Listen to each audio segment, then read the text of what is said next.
listening to PetLifeRadio.com. Welcome to Animal Rights on Pet Life Radio.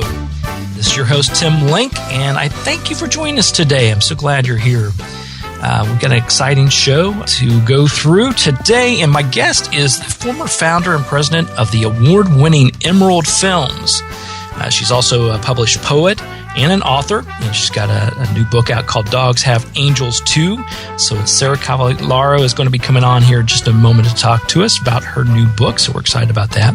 And if you haven't had a chance to pick up a copy of Dogs Have Angels Too. It demonstrates how positive effects can come out of life's unexpected turns, and also how our mutual love between people and pets, it really is truly inspiring. So it's an inspiring book, fun book, and we're going to be excited to talk to Sarah here in just a moment. But as always, I like to have some tidbits, some news, some things to help you out a little bit. And I found a really interesting article on lethargy in dogs.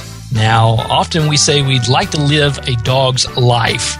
What better way than just lying around the house and taking naps all day long, which our dogs are really notorious for doing.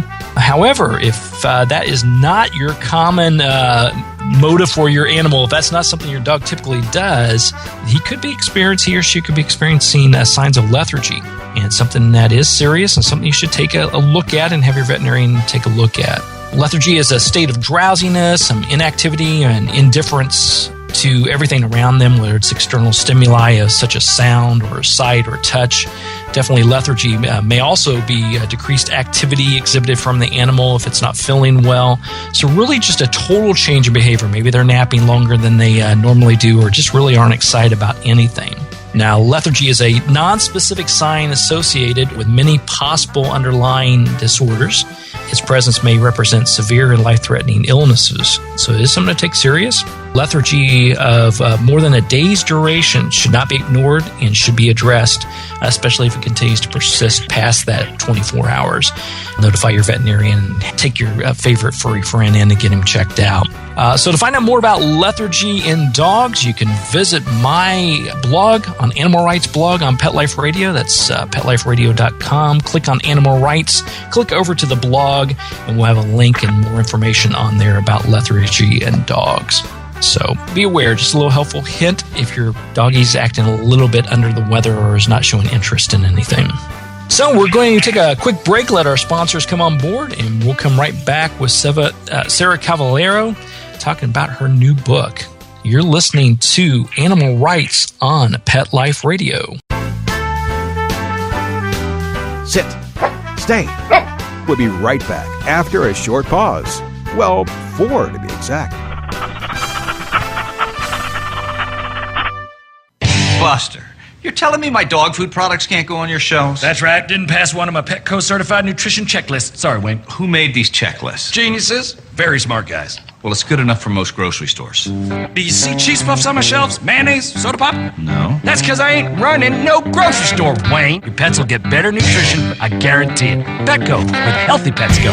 Enter the code LUCKY10, LUCKY, the number 10, and get 10% off any order. No minimum at petco.com. Would you like your business to reach out and invite in our audience? We have a brand new trademark concept called InfoSeeds. InfoSeeds are short 20-second seeds of information about your place of business, practice, or service. Is the best, most cost-effective way to invite us in. We only have a limited number of slots left. For more information, visit the website PetLifeRadio.com. Click on sponsorship information. There you can listen to a sample of InfoSeed. Remember, only a limited number of opportunities are available.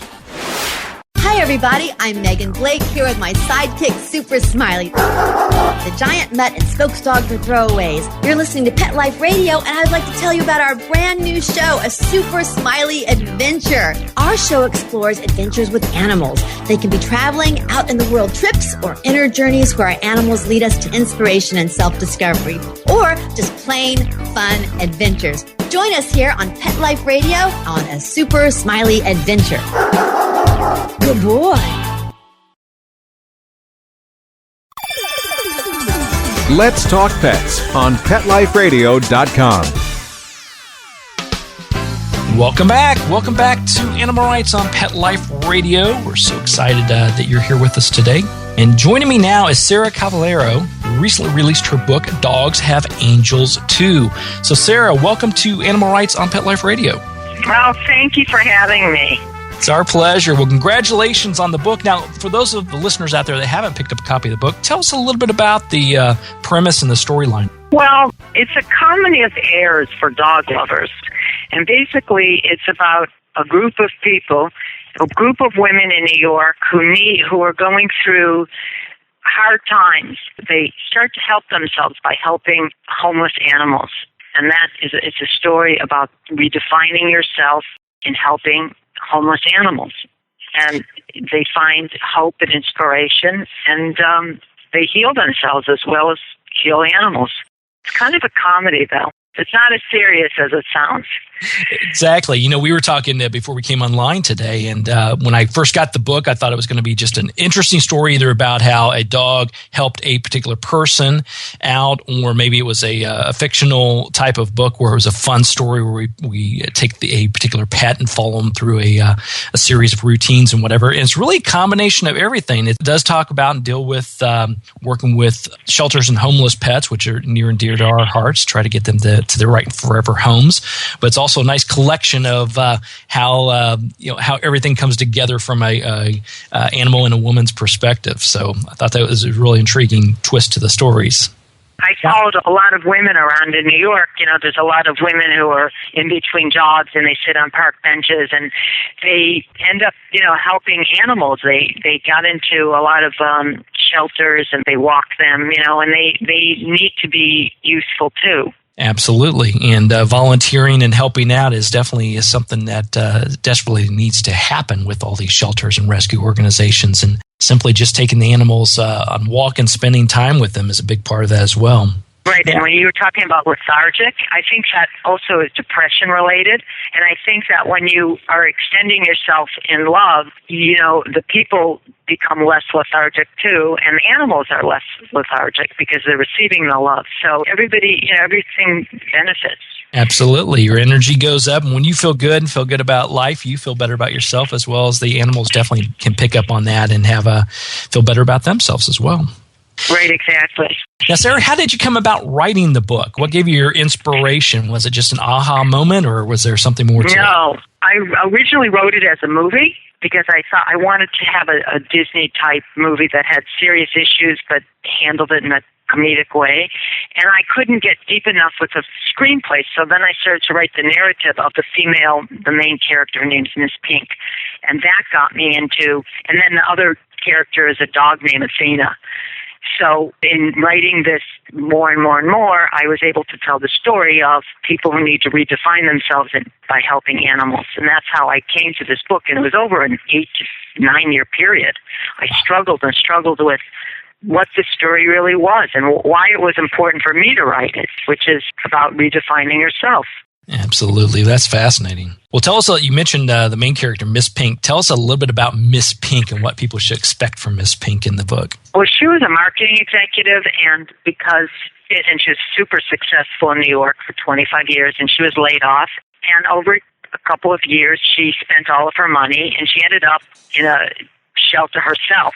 And in order to get out of the shelter, she actually started to work as a volunteer for the dog shelters, and that led her to a job at a pet store and all her little, characters that she met, these little dogs, and, it's her relationship with these animals and other people.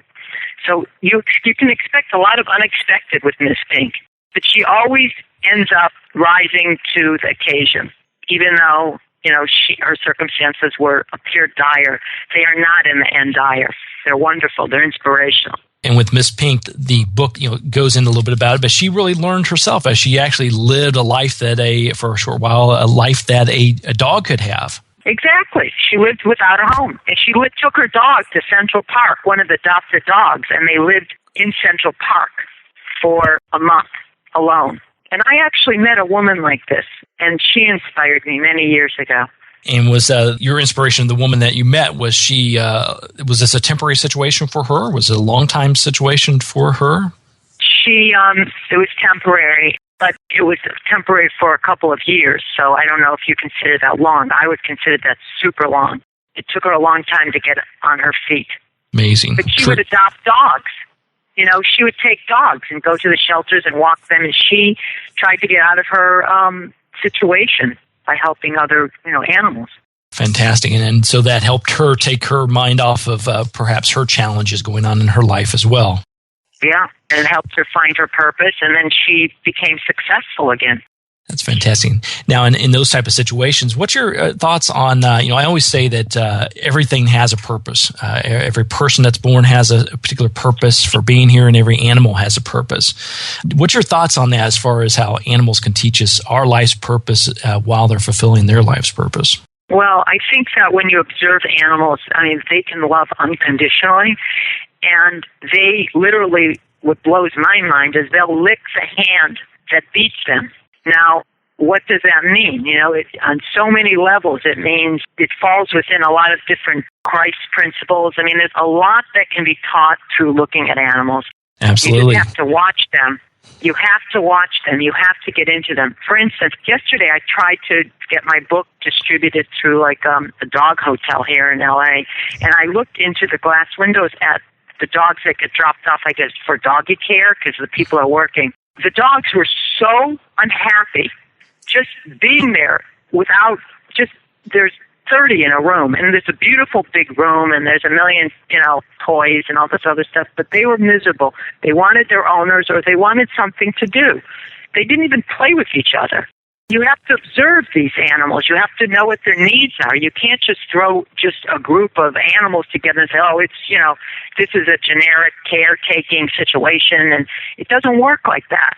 No, absolutely. You can't just drop them off and let them go. You have to let them know, first of all, where you're going and when are you coming back. That relieves a lot of stress from them just initially. And then the people that are working with them, obviously, they need to be able to pay attention to them. But you're right. Stepping back and watching the animals in your life and the animals around you can teach you great life lessons. Yeah, and I think they're simple, but they're very profound. And I think if people just watched animals, they would completely change their perspective and respect other humans also better. Absolutely. Learn from those animals. Well, listen, Sarah, we're going to take a quick break here, but we're going to come right back and continue our conversation with Sarah Cavallaro, talking about her book, Dogs Have Angels Too. So you're listening to Animal Rights on Pet Life Radio, and we'll be right back. Sit. Stay. We'll be right back after a short pause. Well, 4 to be exact. Love your pets but wish their medications were a lot less expensive? They are at 1-800-PET-MEDS. You'll not only save on flea and heartworm medications, but on prescriptions for arthritis, incontinence, thyroid, and more. And you get fast service, free shipping, and a 100% satisfaction guarantee. Plus, our licensed pharmacists ensure accuracy, monitor drug interaction, and more. See why over 5 million people have trusted their pet's health to 1-800-PET-MEDS, America's largest pet pharmacy. Call now or order online. Go to petmeds.com/lucky, LUCKY, to get 10% off any order and free shipping on orders of $39 or more at petmeds.com.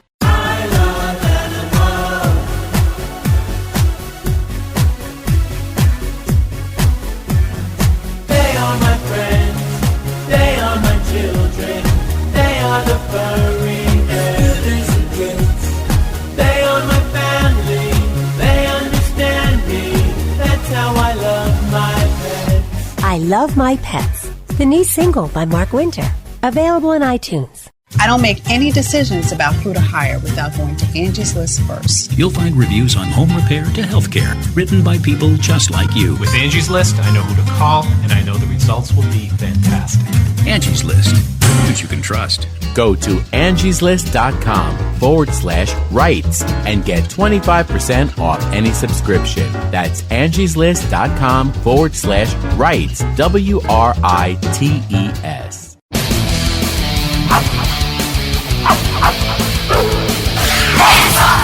Hi guys, this is Skylar Samuel. Hi, this is Rochelle Pfaff from the Twilight franchise. Hey, what's going on? It's Tyler James Williams from Everybody Hates Chris. Hey guys, it's Caroline Sunshine from the new movie Marmaduke. You are listening to the amazing, unstoppable Kristen Powers. Pets Rock. Pets Rock. Pets Rock. Pets Rock. Pets Rock on Pet Life Radio. Hey everyone, this is Kristen Powers of Pets Rock at Pet Life Radio. We'll see you next time. Every week on demand, only on PetLifeRadio.com. Pets Rock.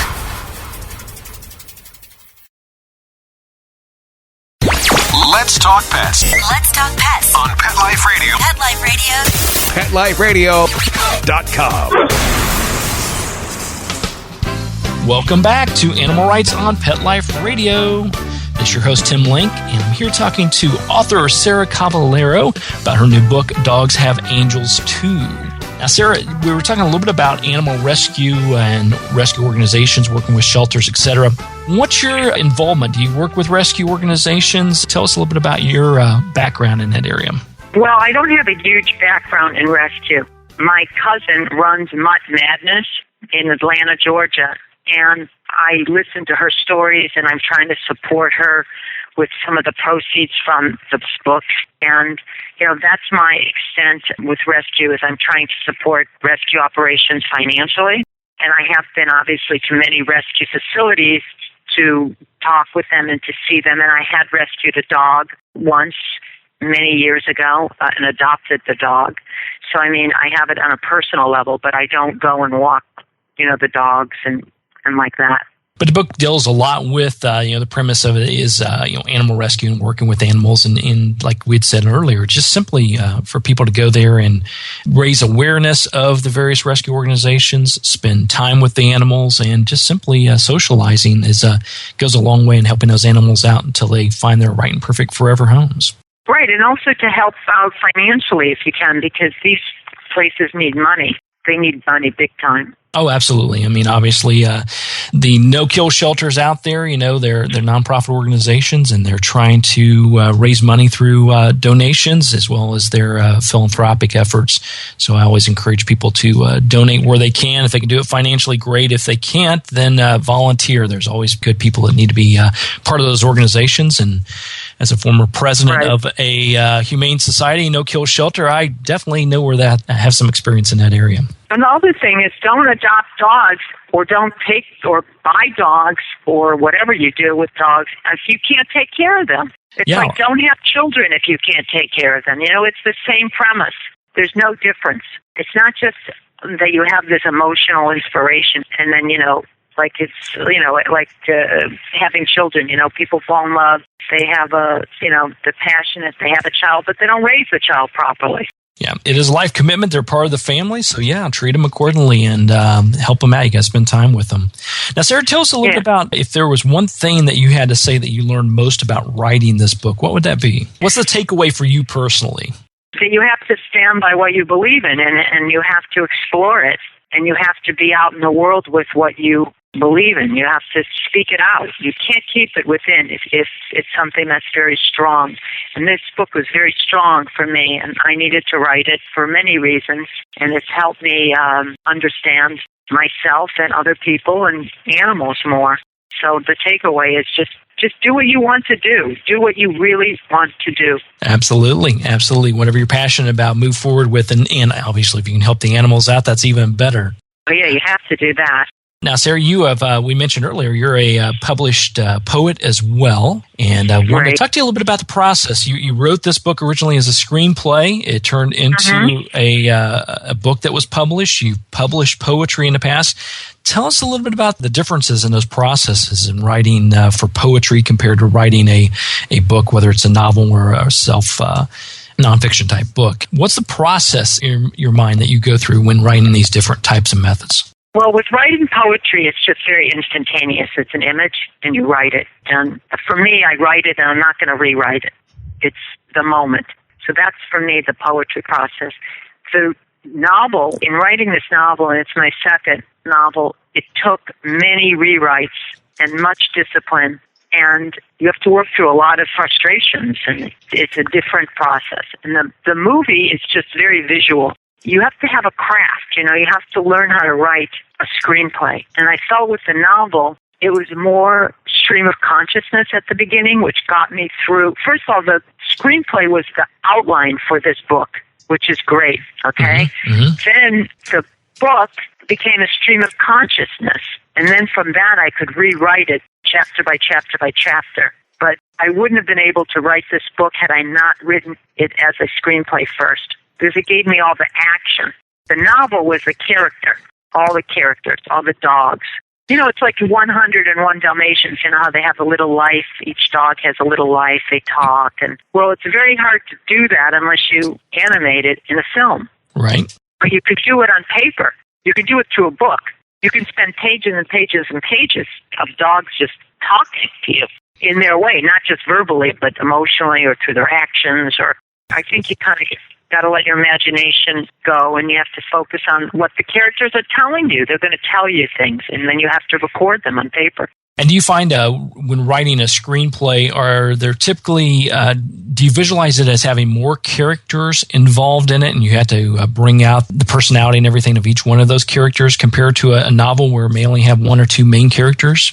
I have many little dog characters in Dogs Have Angels Too in the book, and then I have one main character, Miss Pink, but then I have like these sub-characters. I think it's very similar. It's just a different, one is more visual, and my narrative is a longer narrative in the book. I mean, I can go on and on. You know, the character can go on and on and on in a book, but they can't do that in a movie. It has to be very quick. You've got to read the scene very fast, or, you know, people are going to lose interest. Right. And but I think they also, you know, a lot of it goes hand in hand as well, because they're you have to build the storyline for the character in both of those manners, and you have to get the audience, whether it's a reader or someone watching it in film version, to buy into that character, to build some sort of relationship with that character. Wouldn't you agree? You don't have that, you don't have anything. Exactly. Well, fantastic. Well, Sarah, I want to thank you for coming on the show today. Thanks for coming on Animal Rights on Pet Life Radio. We've been talking to Sarah Cavallaro about her new book, Dogs Have Angels Too, and I'm assuming this book's available at what locations? Amazon. You can do Amazon.com or BarnesandNoble.com. So go to Amazon.com, BarnesandNoble.com, pick up a copy of the book. You'll be pleased you did. Dogs Have Angels Too by Sarah Cavallaro. Sarah, thanks for coming on to Animal Rights. Thank you so much for having me on your show, and I enjoyed the conversation. My pleasure. Well, we're coming to the end of the show today. I'd like to thank the listeners for listening to Animal Rights on Pet Life Radio. Also, once again, I'd like to thank Sarah Cavallaro for talking to us today about her book, Dogs Have Angels Too, and for being on the show today. Now, to find out more about me, Tim Link, the other guests that I've interviewed on the Animal Rights Show, and who we'll have coming up on the show, you can go to PetLifeRadio.com. That's PetLifeRadio.com. Click on the Animal Rights icon.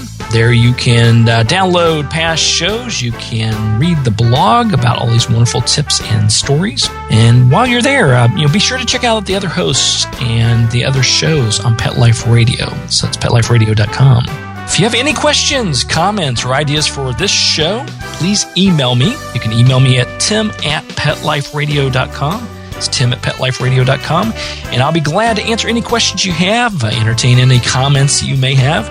And if you have any ideas or guests that you want to listen to on the show, have on the show, let me know. I'll be glad to see if I can get them on board so we can bring you the best authors and writers that we possibly can. So until next time, write a great story about the animals in your life. Share it in a blog, an article, or in a book. And who knows, you may be the next guest on Animal Rights on Pet Life Radio. Let's Talk Pets, every week on demand, only on PetLifeRadio.com.